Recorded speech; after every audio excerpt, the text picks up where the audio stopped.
หอยหมูป่าดุดจัดไป2 แต้มคอยผู้เดียวมานี่1 2 3 4มันเอามือหั่งไปเลยเราจะเฮ็ดกินได้นี่เฮ้ย เอาดับไฟขึ้นมันยังสินี้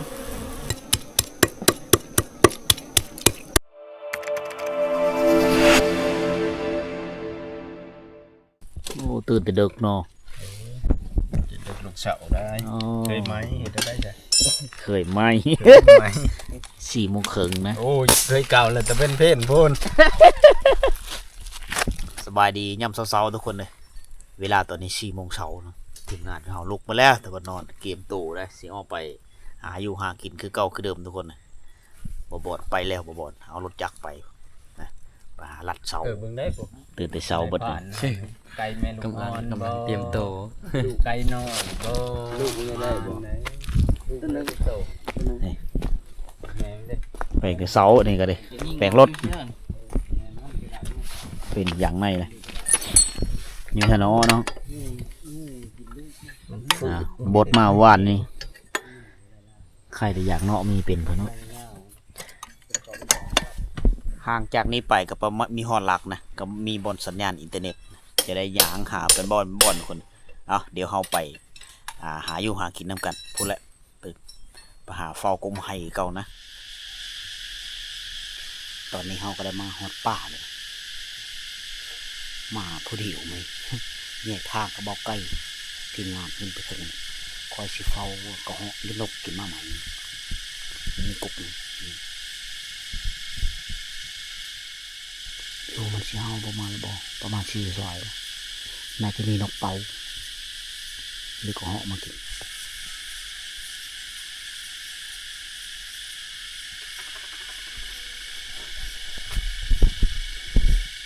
แจ้งแล้วก็หอกมาแล้ว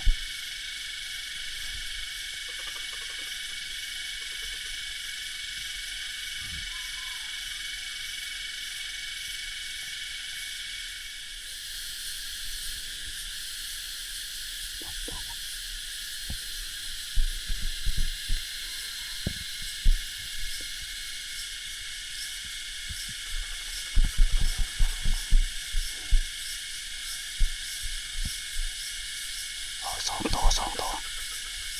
มี2 ตัวไล่หลังกันมาเลยมาแล้วไม่หอดกุ้งใหม่เลย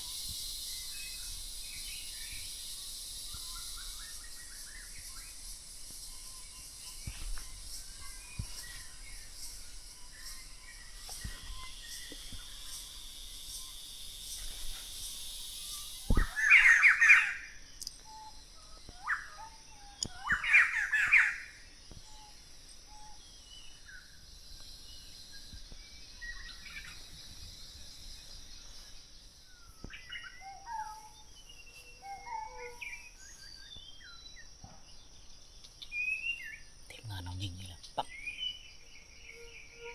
มันมีเสียงปืนแตะหลายนัดแล้ว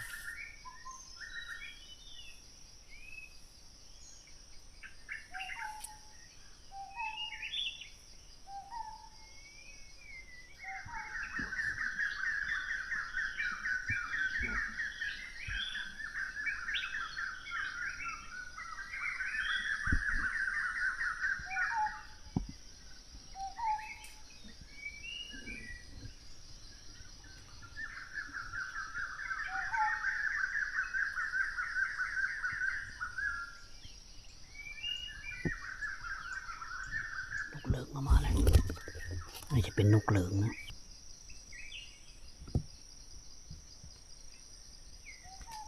เมื่อนี้เนี่ยมีเห็นนกเป่าเฮาก็เหาะเอามาเธอเดียวเขาออกไปเลยมันมีอยู่ก็ยิงบนห้วยหมูดุกมองทิศหลังหมูเขา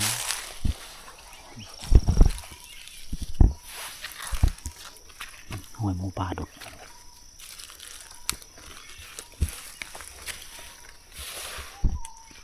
ถือว่าบริเวณในหมู่ป่าอยู่หากินเข้ามาตั้งนกเหลืองมาเลยกับนกกระโดก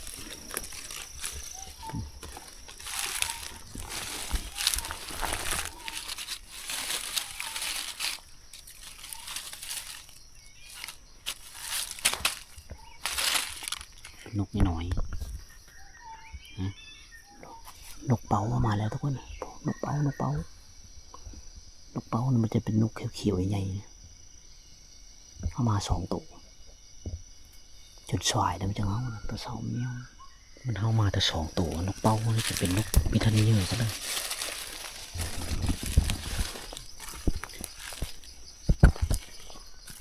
พอดี8 โมงจะเอามานะไม้นี่จะเป็นไม้ใหญ่นี่ไม้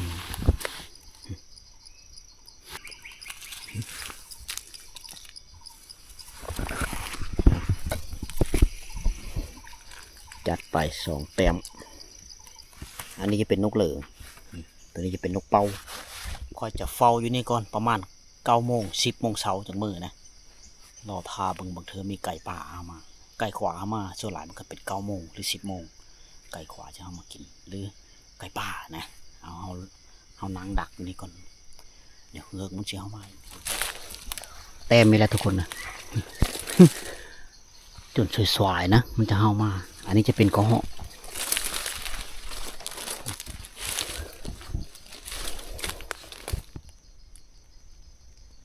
ของแท้ ผลงานค่อยเองนางเฝ้ามาใหม่กระเหาะตัวนึงนกเป่าตัวนึงแล้วก็นกเหลืองตัวนึงนกเป่าไม้แล้วทุกคนนะนกเป่าไม้แล้วมาแล้ว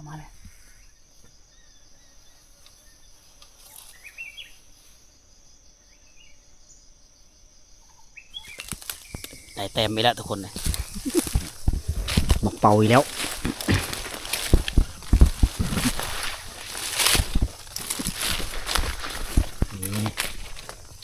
บนคู่ตุยเลยแต้มใหม่แล้ว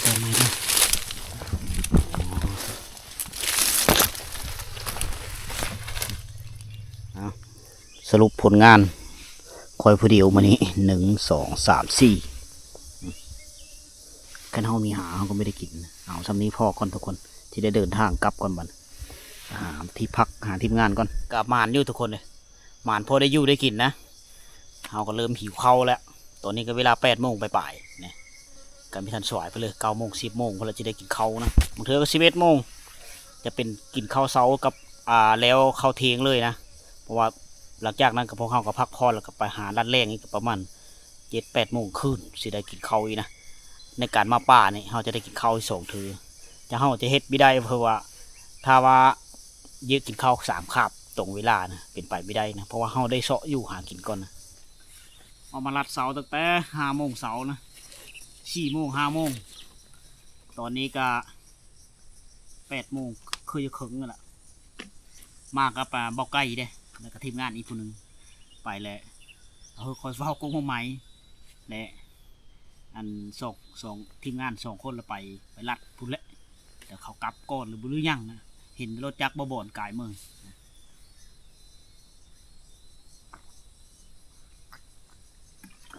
ว้าน้ำไม่ต้องได้ถือติดโตตลอด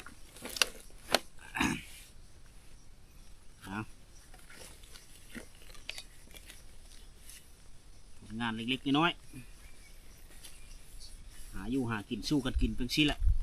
ผู้นึงไม่ได้ผู้นึงได้การหาอยู่หากินมันมีแน่นอนนะบางมือกินแก้วก็มีได้บางมือก็จำแก้วก็มีตามไม่ได้ถือถุงยางมากก็เลยเอาฟดไม้ห้องเพราะว่าถุงเสื้อสำหรับอุปกรณ์ยางป่ามีนกเหลืองนกเป่า2 ตัว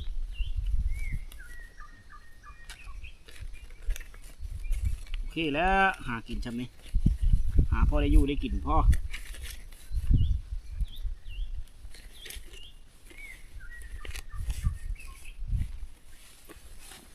โอเค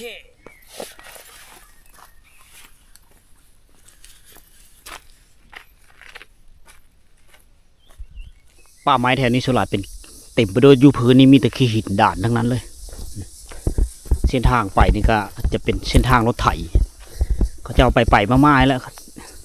รถไถก็เจ้ามาหาอยู่หากินต้นไม้ก็สวนหลายก็เป็นไม้ละเอ็น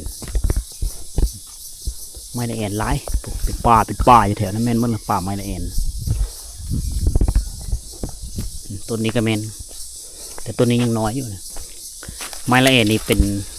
ไม้ชนิดหนึ่งที่มีเนื้อแข็งอันนี้ก็ประมาณอุ้มนะกกนั่นก็แม่นปุ๊กกนั่นก็แม่นมีไม้ละเอ็นอยู่บริเวณนี้ป่าไม้กกไม้ใหญ่ยังมีหลายกกนั่นก็รับ3-4อุ้มกกเส้นทางแต่ละคนไปรถไถนี่ต้องผู้เลือกขับรถไถต้องสำนานจังกล้าเอามาในเขตนี้ทางมันขยะคนมีเห็นกงมาป่างแถวนี้ส่วนหลายเมื่อบอลเขาไปเมื่อก่อนเลยมีกงมาป่างหลายมะป่างนี่เป็นมะไม้ชนิดหนึ่งที่มันมีรสส้มๆคล้ายๆคือมะม่วงฉะนั้นก็เหาะกระเตะเขามากินนะตอนเที่ยงมันก็เขากินป่าเขตนี้ก็คือป่าเขตเมืองพระราชไส้ทุกคนนะมีแมนเขตอันบางกระตองนะมีแมนเขตเมืองอันสะพอนเขตเมืองพระราชไส้แต่ว่าผู้สร้างแห่เนี่ยมันโกมเนื้อที่มันโกมหลายตัวหลายก็ผู้คนก็ขึ้นมาหาอยู่หากินอยู่พี่นะยามหน้าฝนนี่คนนี่เต็มอยู่พี่คล้ายๆคือสัมบ้านคนสัมบ้านของพวกเขานะมานอนป่าผู้บางคนก็มาหาอยู่หากินนะทุกคนก็ได้เห็ดแห้งไว้ก็เอามือสู้คบโคกินนะมันคือการลดพอหลายใจถ้าเขามีหาเขาก็ไม่ได้กินนะเพราะว่าถ้าว่าเขาลงตลาดไปตลอดนี่ค่าใช้จ่ายมันก็สูงดังนั้นเขานี่ก็มาพักผ่อนแล้วก็ตามมาหาอยู่หากินเลยนะต้องได้ดินคนแต่ละคนต้นนี้ก็แมนต้นนี้ก็จะเป็นไม้ละเอ็นพี่น้องเผ่าบรูเขาเอิ้นล่วงแชนล่วงคือไม้นะแชนนี่มันชื่อของไม้พี่น้องเผ่าบรูตรีเขาเอิ้นล่วงแชนภาษาเวทมันว่าโกคือไม้สองอุ้มลำความยาวนี่ก็เฉพาะลำต้นนี่ก็ประมาณ15 เมตรระยะทางจากกันจุดที่พักช่วงเฮานอนกับบอนคอยไปหากินนะบอนคอยไปเฝ้าไม้นี่ก็ประมาณ4 ลักทุกคนเลยเอาสิกลับไปหาทีมงานเขาก่อนมีหัวเพิ่มหมานเพื่อนะอันนี้จะเป็นด่านมีหัวด่านเพื่อ2-3 คนก็มาแล้วยามหน้าฝนมาน่าจะเย็นนะแต่ว่าเข้ามาช่วงนี้นี่ช่วงแดดนี่อากาศร้อน9 โมงเช้าร้อนแล้วเป็นเลยทีมงานเขานี่มาแล้ว3บ่ไก่ยังบ่มาบ่โอ้เพิ่นตอกกาแฟเลยนานมาเนาะมาแล้วเห็นเลยฮะมาแล้วมีเห็นรถแล้วได้ผ่านท้องสาพอแต่ได้ยินแต่เสียงมันหมูก็ได้โอ้เสียงบึกเฝ้ามันกินมากอันนั้นบ่มันลงแมบน้ำโอ้อย่างเสาพุ่นเนาะได้กินแต่เสียงมันมีเห็นกระโตมันซ้ำบ่ลงไปเบิ่งมันไปนะไปทางเลยฮะทางนี้ลงนี่โกนนี่ได้อ๋อลงไปนี่เป็นโกนเนาะโกนมะแขวงอ๋ออันนี้คือเส้นทางลงเด้อจะเป็นถ้ำเป็นลืบหินเหมาะสำหรับการมาตั้งแคมปิ้งเวลาฝนตกทีมงานแต่ละคนก็จะลงมาทำแห่งนี้นอนอยู่เทิงนี่ก็ได้นี่ทีมงานเขาเอาไก่มาเอาไก่ป่ามาเอาไก่มาต้อยามมื้อเช้ามันจะหันแก๊กถ้าเพลิงมักต่อไก่ก็เอาไก่ต่อทีมงานเขาไป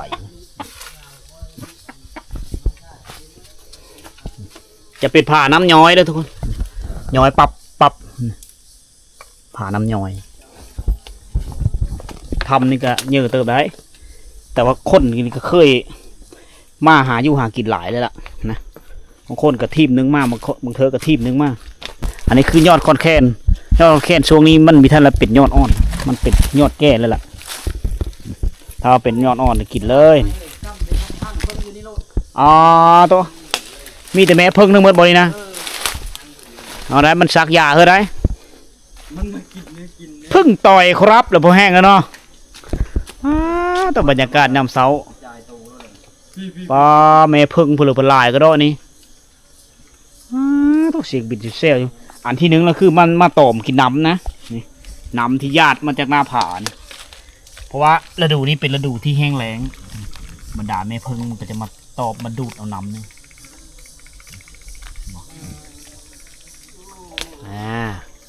มันจะไหลเดี๋ยวนี้ตลอดแรงตลอดฝนเลยแล้วส้มเฮาในกะ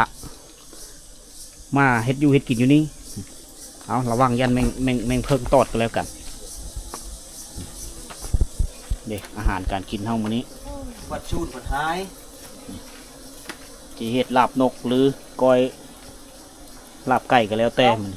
โอ้เยอะมากคือควาดเทินปุ๊บแห้งลายอีแล้วอ่ะ ปลาตัวเฮ็ดแล้วมันจังหนีนี่เฮ้ยมันก็เฮ็ดอยู่เฮ็ดกินได้อยู่บ่นี่นะ เคยโว้อยู่ ฮะ โอ้เวดีกับมี มันมาตุตอบมันกินเฮาบ่ แล้วมากินนั่นเล่นนะ อ๋อที่เขากินอาหารที่เฮากินนี่มื้อคืนมันเอามือหั่งไปเลยเพื่อจะเฮ็ดกินได้นี่เฮ้ยเอาดับไฟเฮ้ยมันยังสิหนี้ นี่เริ่มไป มันก็คาบเอาตอนเพื่อตอนมันไปเลย เริ่มไป หมายก็เอาระวังเด้อมันซักยาเด้อเอายานี่เชื่อเนาะมันควันเนาะ เกิน อ๋อวีเฉยเลยเอาแล้วบ่เฮ็ดละ มันยุ้มหัวแล้ว อ๋อ โอ้ตายไปดิโอ้มีแต่เก่ากบไฟเล็ก เอาได้เจ้าแต่แกเชิญ ใครจะรอกเขาเจ้าชินเคยอยู่กับธรรมศาสตร์แล้วโอ้สะอ่อนธรรมศาสตร์งามทุกคนแสงแดดกำลังส่องมาจากนี่แหละต้นไม้ใบหญ้าแถวนี้ควันไฟเขาก็อูนถึงละบนฝนพานบนรับพานกุนแม่นหมดละบนฝนพานน้ำนี่เป็นน้ำออบอไหลมันจะทำหมดละอ่ะพาทุกคนเที่ยวชมเมืองธรรมศาสตร์แถวนี้ก่อน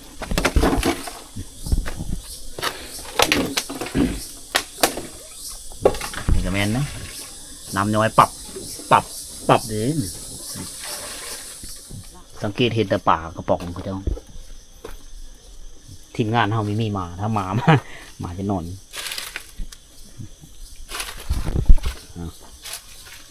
ทำตัวนี้ยาวชี้ขึ้นทางนี้ก็ได้มีทางขึ้นด้วยกัน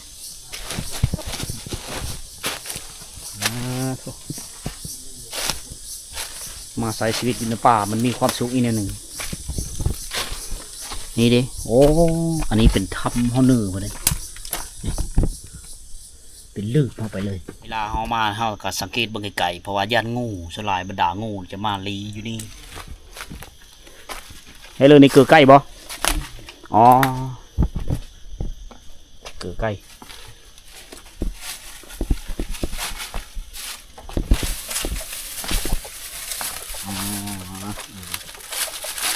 มันก็เฮาอยู่บ่ตอกไก่แมน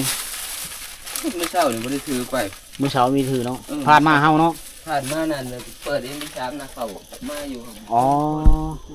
ต่อไก่แม่ ไม่ได้เอาเคมีไป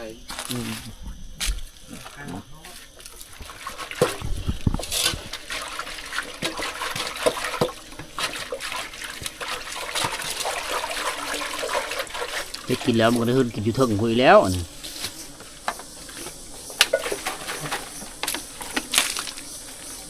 น้ำมันก็พอแห้งเนาะมันก็พอได้ใช้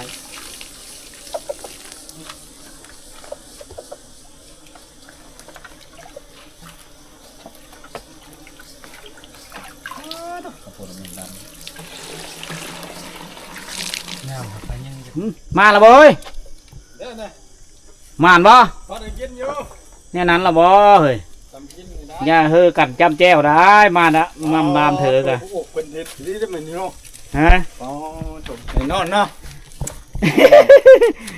สี่แต้มมีหลาย โอ้จัดไปแล้วมาใกล้ สิเลิศเสียงไอแฮมไม่แฮมได้ตัวเดียวบ่อ๋อโมบอลเด้ โอ้ยบริพายังตะบันนะ เออเพิ่นขี่รถได้เพิ่นเนาะเด้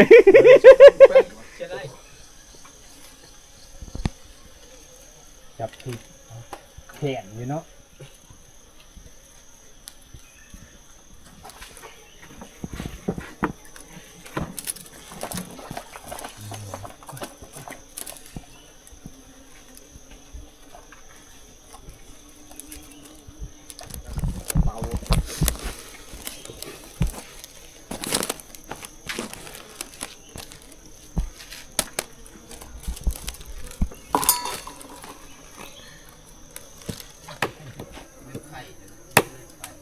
มัน เพ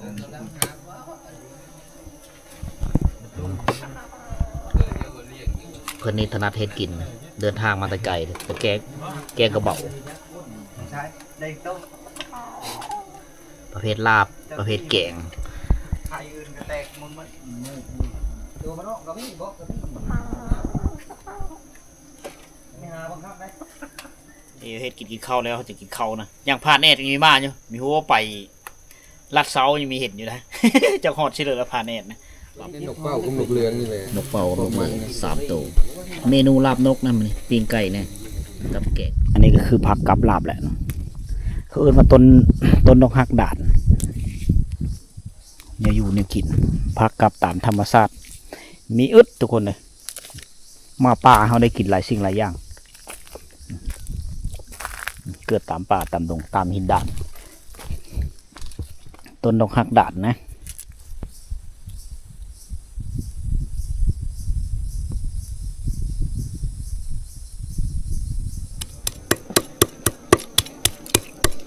กินฝีมือเบาไก่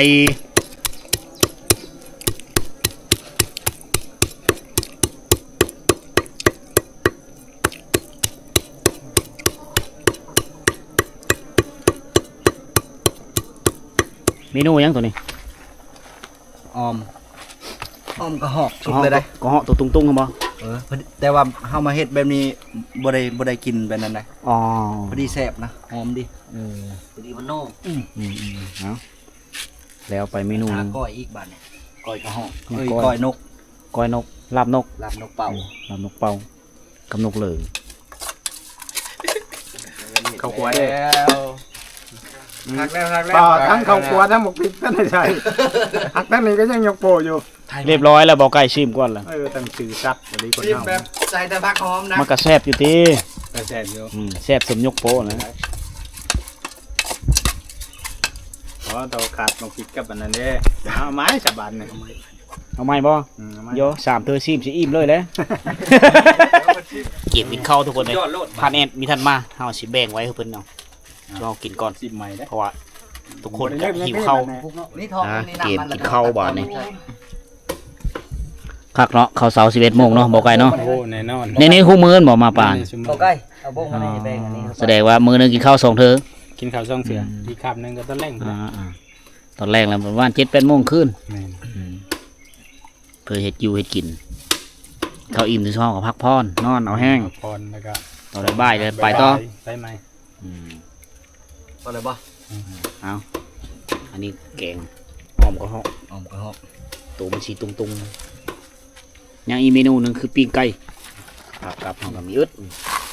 ผักติวหอมเนี่ยมาครบแล้วเมนูเอาลงมือได้ มาทุกคนยิงไก่ ทีละอาหารมาป่า ออมกระหอกลาบนกเจียวจำครบจุด เบิ่งเด้อเดี๋ยวอันนี้อันนั้นก่อนเด้อเดี๋ยวในซิมก่อนจัก4-5 ค่ำเด้อเผื่อบางที่มันมีชานผิด ชิม บอก มา ได้ได้ทีมงาน อ๋อ เป็นห่วงทีมงาน เลือกเอาขาองค์มันแม่ หลับนกเป่ากับนกเหลือง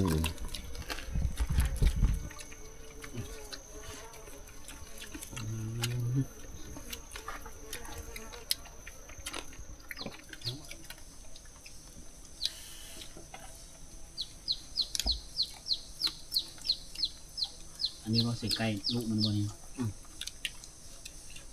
เอามาเลี้ยงเนาะเฮ็ดไก่ต่อเนาะ แต่มันใหญ่กัดไว้ เป็นตัวใหญ่ดิน้อยตัวแล้วคือจะยืดนะเจอหลายไก่ป้า มันเยอะกันเจอตาย บางโจกอะใหญ่แล้วก็จำได้จำหนึ่งไปเลย ไปเอ้ย หนา สุดเยกเนาะบอกไก่เนาะ โอ้ขาดข กิน นา ฮ ด อดเม่ใช่ป่ะ โอ้กินนอดได้ ยืดชื่อเลยว่าเม่นะ อยู่ไทย บ่ อ๋อ เวลากินแนวยัง เมียผู้ใดเมียนั้น เออ เมียหลายคน โอ้ เว หลายคน ลา บ่ กินแนวแสบๆนี่ขึ้นหอดเลยได้ เขาให้กินอาหารรูแล้วเขา นั่นแหละ อืม เฮาก็คิดว่าย่าน เฮากับรูบ่เฮาแล้วเนาะ ยันเขาน่ะอดยันเขาอยาก แม่นแหละเฮ็ดเวะอยู่ไทย บ่คือได้เป็นนะผู้ลังคนบ่ได้เด้อ ผ่านท้องสาเพิ่นบ่ปากบ่ตีกเลยกินอย่างเดียว อ กินยังการกิน นี่แม่นอยืมมือแล้วบ่จักผู้นี้นี่ โอ้ย มาน้ำหลังหมู่แต่มือก้อนหมู่ได้มันมือเลย ไหวเลยบัด โอ้ยจักหาหมู่เลยบ่ลิงติงลิงติงลิงติงเลยแล้วนี่ บ่ถามเลยบ่ว่าเคยกินฮอดเมียบ่กินอาหารแซ่บ จังหวะตอบเองเด้อ ก่อนน้ำตาสิไหลคันกินเนี่ยนึงกินฮอด ยันแม่กินน้ เอาตรงๆเบาตาให้กินสีมือเราประเภทเฮ็ดอยู่กินยกให้เราเลยอยู่เฮิรนกันไม่จะโตแล้วเฮ็ดเนาะอ๋อ คันว่าเป็นสัตว์ป่าแหละเอาเฮ็ดนะ อ๋อ